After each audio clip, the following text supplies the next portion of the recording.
नमस्कार. सर्वप्रथम माझी माहिती देतो तुम्हाला. माझं नाव आहे दत्तात्रय सोमवंशी. मी मॅनेजिंग डायरेक्टर आहे IHM international college of hotel management Latur. तर व्हिडिओ बनवण्याचा हेतू हे मित्रांनो, नुकताच 10वी-12वीचा निकाल लागलेला आहे. सर्व पास विद्यार्थ्यांचे हार्दिक अभिनंदन. तुम्ही जीवनाच्या एका टर्निंग पॉईंटवरती आहात. आता गरज आहे ती योग्य निर्णय घेण्याची.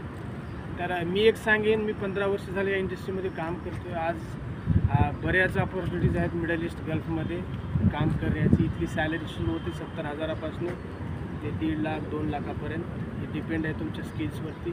आणि बऱ्याच क्षेत्रामध्ये तुम्हाला काम करण्याची संधी आहे, जसं की एअरपोर्ट आहे, जसं की एअरलाईन्स आहे, जसं की शॉपिंग मॉल्स आहे, जसं की बँक आहे, जसं की कस्टमर सर्व्हिसमध्ये जे रेस्टॉरंट्स, हॉटेल्स, क्लब्स, बार्स आहेत, सर्वांमध्ये तुम्ही जॉब करू शकता. तरी आता काय करायचं, तुम्हाला लवकरात लवकर तुमच्या जवळच्या शहरामध्ये लातूरमध्ये जायचं आहे. IHM international college of hotel management इथे जाऊन तुम्ही भेट द्यायची तुमच्या पालकांसोबत, किंवा तुम्ही स्वतः जाऊ शकता. आमची टीम तुम्हाला पूर्ण सखोल माहिती देईल कोर्सबद्दल. आणि खूप कमी वेळामध्ये तुम्ही लवकरात लवकर गरुड जॉब घेऊन तुम्ही तुमची स्वप्न पूर्ण करू शकता. तर या व्हिडिओला थोडं बघून लवकरात लवकर तुम्ही तुमची ॲक्शन घ्या आज. आणि सर्वांना शुभेच्छा.